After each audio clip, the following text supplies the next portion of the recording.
အားလုံးပဲမင်္ဂလာပါယခုဗီဒီယိုမှာဆိုလို့ရှိရင်တော့ chapter 4အခန်းလေးမှာဆိုလို့ရှိရင် body source and effect of electric current body source အကြောင်းနဲ့လျှက်စစ် current ရဲ့တရားမှုများအကြောင်းကိုကျွန်တော်နည်းငယ်ဖော်ပြထားပါတယ်အဲ့တော့ဒီမှာဆိုလို့ရှိရင်ဘာတွေပါမလဲဆိုလို့ရှိရင် body ထုတ်လုပ်ခြင်းပေါ့နော်ဒီ producing body နောက်တစ်ခုလျှက်စစ် current မှာရှိမဲ့ effectနောက်တစ်ခုက protection against effect of an electric current ဒါကတော့ဒီလျှက်စစ်စီးရဲ့တရားမှုတွေဒီ protection against ဘယ်လိုမျိုးဒီကာကွယ်မလဲပေါ့နော်အဲ့တော့ဒီမှာကျွန်တော်ဒီမှာဆိုလို့ရှိရင်ဒီလျှက်စစ်စွမ်းပေါ့နော်လျှက်စစ်စွမ်းအကြောင်းမှာကျွန်တော်ဒီမှာဘာတွေပါမလဲဆိုလို့ရှိရင်ဒီmechanical chemical နောက် heat light အဲ့တော့ဒီenergy source တွေကတွေဖြစ်ကြပြီးတော့နောက်တစ်ခုကျွန်တော်တို့ဒီလျှက်စစ်ထုတ်လုပ်တဲ့ဟာကကျွန်တော်ဘယ်လိုမျိုးပုံစံမျိုးလဲဆိုတဲ့ဟာကိုဒီမှာဖော်ပြပေးထားပါတယ်အဲ့တော့ကျွန်တော်တို့တွေကသုံးတာကတော့ဒီလျှက်စစ်ကိုသုံးတယ်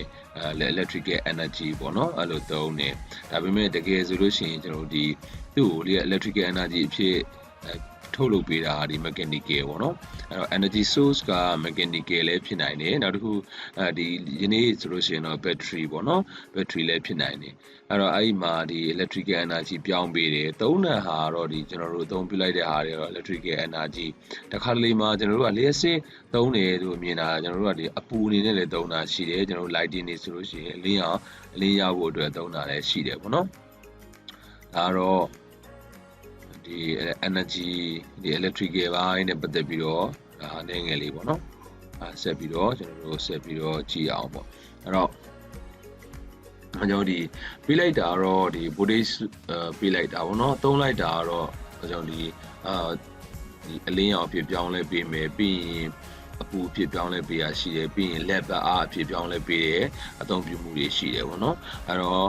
ဒီမှာဒီ mechanical to electrical မှာဆိုလို့ရှိရင်ကျွန်တော်တို့ဘယ်လိုမျိုးပုံစံမျိုးတွေဒီရှိတယ်ဆိုလို့ပေါ့နော်နံပါတ်1အနေနဲ့ static electricity static electricity ဆိုတာကကြတော့ကျွန်တော်တို့ငယ်တုန်းကသင်ရတဲ့ဒီပေတံလေးတွေပေါ့နော်ဘောပင်လေးတွေကိုဒီမှာဒီကောင်းစပင်နဲ့ပုတ်လိုက်တယ်ဆိုလို့ရှိရင်သူကဒီစက္ကူစားလေးတွေကိုကတ်တာဟာပေါ့အဲ့တော့ static electricity ကကျွန်တော်တို့ဒီတစ်ခါတလေမှာဒီဟိုပါပေါ့နော်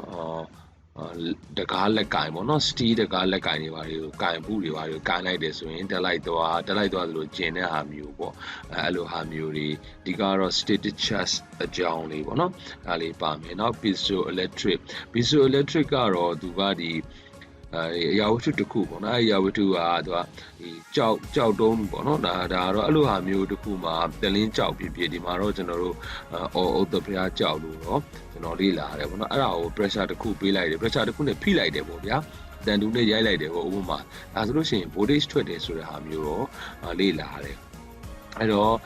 သူ့ကိုတော့ကျွန်တော်တို့ဒီကျွန်တော်ပြင်မှာတော့ဒီဟာကိုတော့မစမ်းဘူးပေါ့နော်သူ့ကိုဘာမှသုံးလဲဆိုလို့ရှိရင်ဒီလျှက်စစ် electronic ဒီမိတ်ချစ်လေးတွေပေါ့နော်ဒါတွေနောက်တစ်ခုကကျွန်တော်ဒီဆရာဝန်တွေသုံးတဲ့ဒီပေါ့နော်နှစ်ချက်မှာဒီနှလုံးခုန်လုံးစမ်းတဲ့အခါမျိုးပါဖြစ်ပေါ့နော်အဲ့လိုသုံးတယ်အခြားသုံးတဲ့နေရာတွေမှာလည်းအများကြီးရှိသေးတယ်ပေါ့နော်ဒီ piezoelectric ကသူကဒီ PR ပေါ်မှာမူတည်ပြီးတော့ voltage ထွက်လာတာပေါ့နော်အဲ့တော့ pressure သူဘယ်လောက်ဖိမလဲဆိုတဲ့အပေါ်မှာမူတည်ပြီး voltage signal တခုရလာတဲ့ဒါကိုအခြား signal တခုအနေနဲ့ပြောင်းပြီးတော့သုံးတာမျိုးလည်းဖြစ်နိုင်တယ်ပေါ့နော်အဲ့တော့ sensor အနေနဲ့လည်းသုံးကြတယ်ပေါ့နော်mechanism ကတော့ဒီကျွန်တော်တို့လက်စစ်ခန်းခန်းတာမှာတော့ရေးကြီးတဲ့ခန်းခန်းတာဖြစ်တယ်ပေါ့နော်နောက်ထပ် chapter တစ်ခုအနေနဲ့သက်ကိုသူ့ကိုပြောပြထားတယ်ပေါ့နော်အဲ့တော့ဒီမှာဆိုလို့ရှိရင်လည်းပဲဒီတန်လိုက်နဲ့တန်လိုက်စက်ကွင်းဒါရဲ့ကျွန်တော်တို့ကတန်လျက်ညို့ပေါ့နော်လျက်ညို့စွမ်းရည်နေအကြောင်းဒါတွေကတော့အရေးကြီးတယ်ဒီ mechanism ကတော့အဲ့တော့ chemical က electrical ကိုပြောင်းလို့ရတယ်ပေါ့ကျွန်တော်တို့လက်ရှိ battery ဘိုင်းတွေဟာအကုန်လုံးက chemical to electrical energy အနေနဲ့ပြောင်းတာပေါ့ဒီအကြောင်းအရာကိုဒီ Alessandro Volta ဆိုတဲ့ဒီသူကနေပြီးတော့1800လောက်မှာခုနှစ်လောက်မှာစခဲ့တယ်ပေါ့အဲ့တော့ဒါဆိုလို့ရှိရင်ကျွန်တော်တို့ဒီ ဒီအရေးတစ်ခုတည်းမှာသူကဒီကော်ပါချောင်းနဲ့စင့်နဲ့ဆိုပြီးနှစ်ခုထည့်ထားပြီးတော့ဒီဟာကိုတိုင်းကြည့်တဲ့အခါတော့ဘိုးတွေထွက်နေတာပေါ့နော်ဒီအလေကတော့လျက်လိုက်ရေးပေါ့ဒါကတော့ဒီလိုမျိုးတော့ကျွန်တော်တို့ငယ်ငယ်တော့အဲ့လိုမျိုး chemistry တို့ဘာလို့မှစမ်းသပ်ခွင့်တော့မရခဲ့ဘူးပေါ့နော်အဲ့တော့ဒီ battery ကလည်းပဲကျွန်တော်တို့ဒီတက်ကိုတည်တဲ့ battery cells and battery ဆိုပြီးတော့တက်တည်တဲ့အခန်းနဲ့လေ့လာမှာဖြစ်ပါတယ်အဲ့တော့ဒီ cells မှာဆိုလို့ရှိရင်အဓိကတော့ပြန်ပြီးသုံးလို့ရတဲ့ cells သို့မဟုတ် battery ပေါ့နော်နောက်တစ်ခုပြန်ပြီးတော့ကျွန်တော်တို့အပြန်သွင်းပြီးသုံးလို့မရတဲ့ဟာဆိုပြီးတော့နှစ်မျိုးထပ်ပြီးတော့ခွဲလို့ရပါတယ်အဲ့တော့ဒီမှာဆိုလို့ရှိရင်ကျွန်တော်တို့ဒီ battery ကတော့ကျွန်တော် chemical နာမည်များနဲ့အများကြီးဆက်ဆက်နေရပေါ့နော်အထဲမှာရှိနေတဲ့ဟာကျွန်တော်တို့နောက်ပိုင်းတော့ဆက်ပြီးတော့ battery ကြောင်းတက်သွားမှာဖြစ်ပါတယ်အဲဒီတော့အပူကနေဒီလျှက်စစ်ကိုထုတ်ဖို့ဟာဆိုလို့ရှိရင်တော့သူကဒီမှာကျွန်တော်တို့ဒီပုံမှန်ဆိုလို့ရှိရင်ဒီအပူကနေလျှက်စစ်ကိုထုတ်တဲ့အခါမှာဒီရင်သွေးငွေ့ပေါ့နော်စွမ်းအင်ကနေပြီးတော့လျှက်စစ်စွမ်းအင်လိုပါတော့ထုတ်တဲ့အခါမှာဒီဓာတ်ရိုက်ထုတ်တာမဟုတ်ဘူးကျွန်တော်တို့မီးစက်ကိုလဲဖို့ဆိုလို့ရှိရင်သူ့ရဲ့ဒီမီးစက်ဒလက်တွေကိုဒီဟာပေါ့နော်ဟိုပါပေါ့ဒီရင်သွေးငွေ့ပြင်းနဲ့ပေါ့ပြင်းအားဒီ pressure များတဲ့ရင်သွေးငွေ့နဲ့သူ့ကိုလဲပတ်စီတာပေါ့အဓိကတော့မီးစက်တွေဒီ alternator တွေကိုလဲပတ်စီပြီးတော့မီးထုတ်တာဒါပေမဲ့လည်းဒီတက်တုလေးကိုအပူပေးပြီးတော့အပူပေးလိုက်တဲ့အခါမှာဘိုးရိတ်ထွက်လာတဲ့ဟာရှိတယ်ပေါ့နော်ဒီ VC မှာဆိုလို့ရှိရင်တော့ဒီသူ့မှာဒီတက်တုတစ်ခုနဲ့လောက်ထားတဲ့အားရှိတယ်ဒီဒီယာကိုတာမူကပ်ပဲလို့ခေါ်တယ်ပေါ့နော်တာမူကပ်ပဲကတော့တက်တုအမျိုးအစားမတူတဲ့နှစ်ခုနဲ့လောက်ထားပြီးတော့သူ့ကိုဒီအပူပေးလိုက်တယ်ဆိုလို့ရှိရင်သူ့မှာဘိုဒိတ်တစ်ခုထွက်လာတယ်ပေါ့နော်ဒီအကြောင်းအရာလေးကိုဒီမှာဖော်ပြထားတယ်အဲ့တော့ဒီဟာက1822ခုနှစ်လောက်ကလေးကစခဲ့တယ်သူတွေ့ရှိခဲ့တဲ့သူကတော့ဒီThomas Seebeck ဖြစ်တယ်ပေါ့နော်ဒါကြောင့်မလို့ဒီတာမူ electric တက်ရောက်မှုကိုသူက Seebeck effect လို့လည်းခေါ်တယ်ဆိုတဲ့အကြောင်းလေးလည်းလေ့လာတွေ့ရှိရတယ်ပေါ့နော်အဲ့တော့ဒါတစ်ခုနဲ့တစ်ခုနဲ့တက်တုတစ်ခုနဲ့တစ်ခုနဲ့တော့မတူညီဘူးဘာလို့လဲဆိုတော့ကျွန်တော်တို့ဒီပူချိန်ကိုတိုင်းတဲ့အခါမှာတချို့တွေကဒီ6 degree Celsius တချို့တွေက1000ကျော်လောက်ထိလေတချို့ကဒီတိုင်းတာခြင်းတဲ့အတွက်ဒီဟာလေးတွေကိုဘလောက်တိုင်းတာခြင်းလဲဆိုတာပုံမှန်မူပြီးတော့မူတည်ပြီးတော့တာမူကပ်ပဲတွေကိုဝယ်ယူရမှာဖြစ်ပါတယ်ပေါ့နော်နောက်တစ်ခုက light to electrical ဒီအလင်းရောင်ကနေပြီးတော့လက်စစ်ရတဲ့အခြေအနေကတော့ကျွန်တော်တို့ဒီ solar ပေါ့နော်လက်ရှိယနေ့ PV photovoltaic တို့နဲ့ကျွန်တော်တို့သုံးတယ်ပေါ့နော် PV device တွေက solar cell တွေပဲဖြစ်ပါတယ်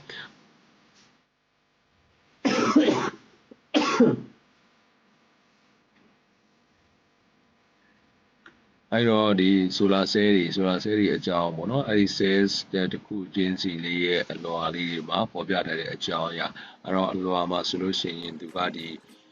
ဘယ်လိုမျိုးပုံစံမျိုးနဲ့ပါဝင်နေလဲပေါ့နော်ဒီကဘာကြောင့်မလို့ဒီဘက်ကနေပြီးတော့ pressure ဒီ voltage တခုရပြီးတော့ဒီကအလုပ်လုပ်နိုင်တယ်ပေါ့နော်လုပ်တွေကိုလျှက်စစ်ပေးလုပ်နိုင်လဲဆိုရဒီကပုံလေးဖြစ်ပါတယ်ဒါကတော့ကျွန်တော်တို့အသေးစိတ်တော့ရှင်းလင်းမထားတော့ဘူးပေါ့နော်အဲ့တော့ဒီမှာဆိုလို့ရှိရင် layer နှစ်ခုပါတယ်ဆိုတဲ့အကြောင်း p type နဲ့ n type ဆိုပြီးတော့အကြောင်းလေးပါမယ်ပေါ့နော်အဲ့တော့ solar cell တစ်ခုစီက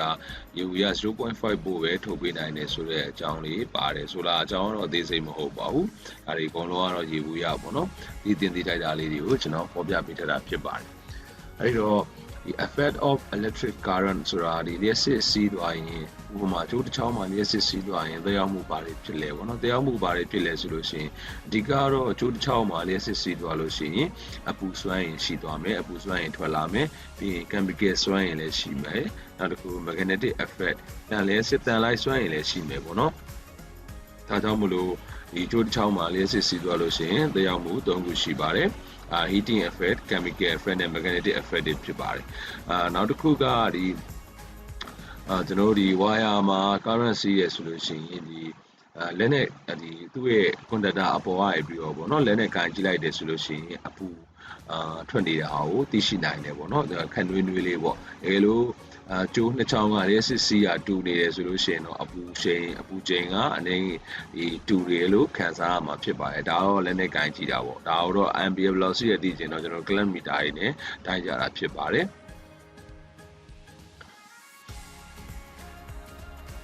နောက်တစ်ခုကဒီကျွန်တော်တို့ဒီမှာ heating နောက်တစ်ခု chemical ကတော့ဗာလဲဆိုရင်လက်ရှိ battery တွေ cells တွေအသုံးပြုထားတဲ့ဟာပေါ့နော် chemical effect magnetic effect ကကြတော့ကျွန်တော်တို့ဒီ electric sea ရဲ့ဒီ electric sea လာတယ်ဆိုလေဒီကျွန်တော်တို့ဗမာမြင်သားမလဲဆိုရင် electric သုံးတဲ့ပစ္စည်းပေါ့နော်ဒီ motor တို့နောက်တစ်ခု magnetic coil တို့ relay တို့ဒီလိုမျိုးဒီပစ္စည်းတွေပေါ့နော်ဒီပစ္စည်းအများစုမှာဆိုရင်အထက်မှာ coil ထုတ်တဲ့ဒီ coil ကြီးကျိုးပတ်ထားတာပေါ့ဒီအပေါ်မှာမူတည်ပြီးတော့တန်လိုက်ပုံစံမျိုးဖြစ်သွားတာပေါ့နော်အဲ့တော့ကျွန်တော်တို့ဆက်ပြီးတော့ဒီမှာဆိုလို့ရှိရင်ဒီ magnetic effect ရှိတဲ့ပစ္စည်းတွေကပါတယ်လဲပေါ့နော် relay တို့ bell တို့ဘယ်သူတို့ကလည်းဒီ electric ပေးလိုက်တယ်ဆိုရင်ဒီကောင်တန်လိုက်ဖြစ်ပြီးတော့သူဒီခေါင်းလောင်းတို့ဒီဟိုပေါ့နော် electric ခေါင်းလောင်းတို့ပါတို့ contactor တို့ telephone တို့နောက် motor generator တွေက magnetic effect တွေအဲ့တော့ generator transformer တို့เนาะနောက်တစ်ခုဒီ circuit breaker မှာလည်းအထဲမှာသူကဒီ plancher လေးပါတယ်ဒါလည်း magnetic effect ပဲပေါ့နော်အဲ့တော့ဒါပြီးတော့ရင် heating effect ကပါလဲဆိုလို့ရှိရင်ကျွန်တော်တို့သုံးနေတဲ့ဒီမြင်သာအောင်ပြောရမယ်ဆိုရင်တော့ထမင်းပေါင်းဖို့ပေါ့နော်နောက်တစ်ခုဒီကျွန်တွေးအိုးတို့ဒီလိုဟာမျိုးတွေပေါ့နော်ဒါတွေက heating effect ထဲမှာလည်းဒီမှာ circuit breaker ပါတယ်ဗျအဲ့တော့ magnetic effect မှာလည်း circuit breaker ပါတယ်အဲ့တော့ heating effect မှာပါတဲ့ဟာနဲ့ဒီဟာကပါလဲဆိုလို့ရှိရင် heating effect မှာပါတဲ့ဒီcircuit breaker ဆိုတဲ့ကောင်ကသူကဒီ overload condition ကြောင့်ဖြစ်လာတဲ့အခြေအနေကိုပြောတာပေါ့နော်အဲ့တော့ overload ဖြစ်လာပြီဆိုလို့ရှိရင်ထက်ကပိုင်း battery တွေကကွေးလာတဲ့အကြောင်းသူကအချိန်လဲကြာတယ်ပေါ့နော်ဒါတခု magnetic effect မှာရှိတဲ့ circuit breaker ကဘာလဲဆိုရင်ဒီတန်လိုက်ဒီ short circuit ဖြစ်တဲ့အချိန်ကြလို့ရှိရင်သူကဒီချက်ချင်းကို trip ဖြစ်ပေးတာပေါ့အထက်ကဒီ coil လေးကအလုပ်လုပ်ပြီးတော့သူကအဲ့မှာ plancher နဲ့ကြောင်းမလို့ဆွဲပြီးတော့လှုပ်သွားတာဒါက short circuit ကားထဲမှာ short circuit အခြေအနေမှာရှိတဲ့ circuit breaker ဒါကြောင့်သူ magnetic effect နဲ့အလုပ်လုပ်တယ်ပေါ့နော်heating effect ကတော့ overload အခြေအနေ chemical ကတော့ကျွန်တော်ရှင်းပါတယ် cells and battery တွေအကြောင်းပေါ့နော်အဲ့တော့ဒီမှာဒါကျွန်တော်တို့ electric current စီးပြီဆိုလို့ရှိရင်တရားမှု3ခုရှိရဲဆိုတဲ့အကြောင်းလေးပါပါတယ်အဲ့တော့ heating ကတော့ဒီမှာပုံလေးနဲ့ပြထားတယ်လျှက်စစ်စီးတယ်ဒီမှာကျွန်တော်တို့ဒီဟာကိုစွမ်းအင်ကပါလဲဆိုရင်လျှက်စစ်စွမ်းအင်မှာဒီအပူစွမ်းအင်ကိုသူကလုံးဝပြောင်းပြစ်တယ်ပေါ့နော်ဒီလိုမျိုးပြောင်းပြစ်တယ်ဒီညမှာအဲ့တော့ဒါတခု mechanism ကဒါလည်းကျွန်တော်ပါလဲဆိုလို့ရှိရင်လျှက်စစ်စီးရဆိုလို့ရှိရင်တန်လိုက်စွမ်းရည်တခုဖြစ်ပြီးပြောင်းပေးတာပေါ့နော်သူတို့တွေကိုကျွန်တော်တို့ဒီလက်စစ်ပေးတဲ့အခါမှာအထက်မှာတန်လိုက်စကွင်းနေနဲ့ပြောင်းပြီးတော့ပြောင်းလဲဖြစ်ပေါ်ပြီးတော့ water တွေကလဲတာပေါ့နော်အဲ့တော့ဒါကလက်စစ်စွမ်းရည်ကနေပြီးတော့ magnetic effect တန်လိုက်စွမ်းအင်ဖြစ်ပြောင်းလဲအသုံးပြုတဲ့ပစ္စည်းပေါ့နော်ဒါလည်းဒါ transformer လည်းထိုနည်း၎င်းပဲဖြစ်တယ်chemical effect ကကြတော့ဒီဘယ်လိုပုံစံမျိုးလဲဆိုလို့ရှိရင်ဒီလျှက်လိုက်ရေတွေကိုသူကဒီဘယ်လိုဟာမျိုးလောက်ထားလဲဆိုရှင်လျှက်စစ်ဖြက်စီစီတာပေါ့နော်ဒီမှာဆိုလို့ရှိရင်ကျွန်တော်တို့ပုံမှန်ဆိုလို့ရှိရင်တော့ဒီစားရည်ကလည်းဒီလျှက်လိုက်ရေတစ်မျိုးပေါ့နော်ဒီမှာ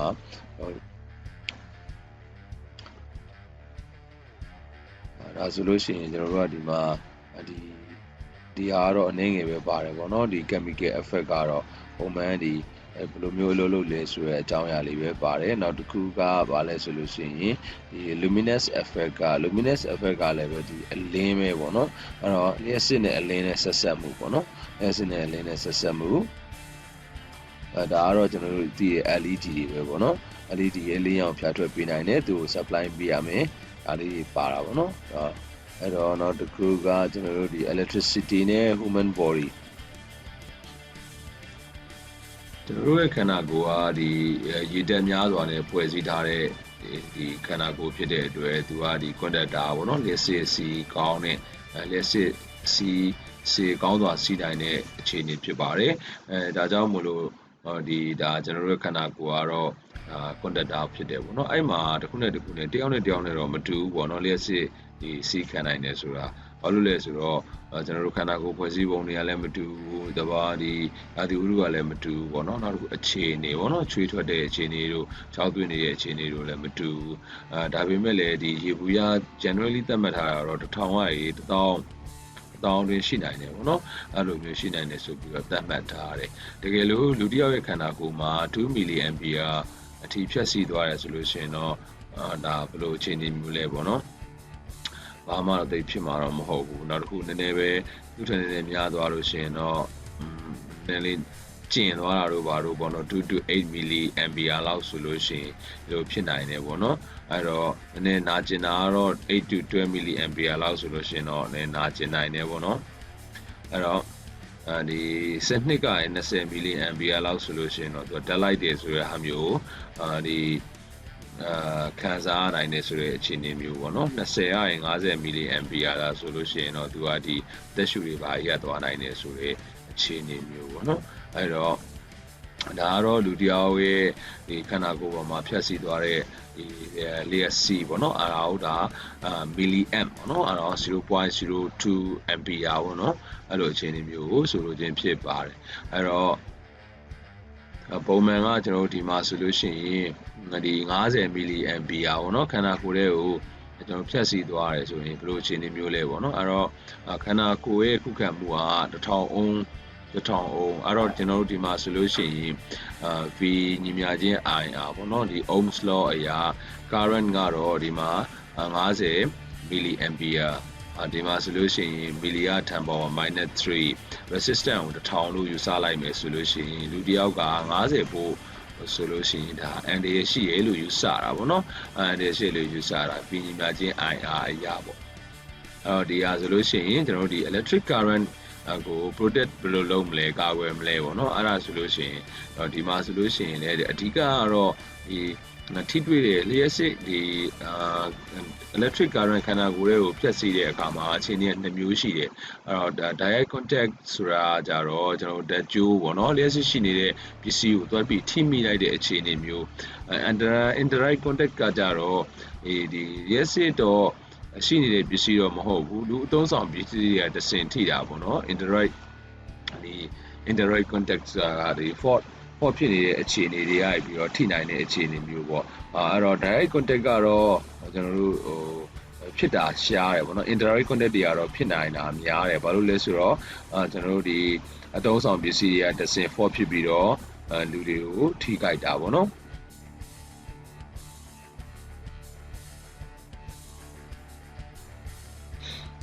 ဒီမှာကတော့ကျွန်တော်တို့ဒီ voltage band ဘလောက် voltage ဆိုရင်ဘလောက်သတ်မှတ်ထားရဲဆိုတဲ့အကြောင်းအရာလေးကိုဝတ္ထုအနေနဲ့ဖော်ပြပေးထားတာပါ50ဖို့ဒါမှမဟုတ်လို့ရှိရင် DC ဆိုလို့ရှိရင်တော့120ဖို့ဒါကိုကျွန်တော်တို့ extra low voltage လို့သတ်မှတ်ပေးပါတယ်သတ်မှတ်ထားရတယ်ပေါ့နော် extra low voltage ပေါ့အဲ့တော့ဒီဥထက်ပိုများမယ်ပေါ့နော်အဲ့တော့ conductor တစ်ခုနဲ့တစ်ခုနဲ့ကြားထဲမှာဒီဘလောက်လဲဆိုလို့ရှိရင်1000ဖို့အောက်ပေါ့နော်အဲ့တော့1000ဖို့အဲ့ဒါ AC 1000ဖို့အောက်မဟုတ်1500ဖို့ DC အဲ့တော့ဒီဆိုလို့ရှိရင်တော့သူကဘာလဲဆိုလို့ရှိရင်low voltage ပေါ့နော်အဲ့တော့ low voltage လို့သတ်မှတ်တယ်ဆိုလို့ရှိရင်ဒီမှာဆိုလို့ရှိရင်ကျွန်တော်နှစ်ခုခွဲထားတာပေါ့နော်အဲ့တော့ conductor လို့ conductor ကြား conductor နဲ့ကြားပေါ့နော်အဲ့တော့ဒီ N နဲ့ conductor ကြားမှာဆိုရင်ပုံမှန်ဆိုလို့ရှိရင်ဒါ line to neutral ဘောနော်ဒီလိုပြောလို့ရတယ် line to neutral အဲ့တော့ line to neutral က600volt အောက်ဆိုလို့ရှိရင်သူကဒီ low voltage ပေါ့နော်အဲ့တော့ line to line ဆိုလို့ရှိရင်1000 volt ဒါဆိုလို့ရှိရင်တော့ကျွန်တော်တို့က400 volt အောက်လို့ပြောလို့ရတယ်ဒီ1000 volt အောက်လို့ပြောလို့ရတာပေါ့နော်အဲ့တော့ကျွန်တော်တို့သုံးနေတဲ့ဒီ single phase three phase system တွေကကျွန်တော်တို့ဒီ low voltage ထဲမှာပါမယ်ပေါ့နော်အဲ့တော့ DC ဆိုလို့ရှိရင်တော့ဒီ DC ဆိုလို့ရှိရင်ကျွန်တော်တို့ဒီမှာ DC ကိုမှဒီ art ပေါ့နော် art ဆိုတာအနှုတ်အပေါင်းနဲ့အနှုတ်ဆိုလို့ရှိရင်တော့ကျွန်တော်ဒီမှာ block ဖြစ်သွားလဲဆိုလို့ရှိရင်တော့900ဖို့ဖြစ်မှာပေါ့ဒီမှာတော့ conductor နှစ်ခုအကြားဆိုလို့ရှိရင်ဒါလည်းဒီလိုယူဆလို့ရတယ်အပေါင်းနှုတ်ပေါ့နော်အဲ့ဒါ1500ဖို့ DC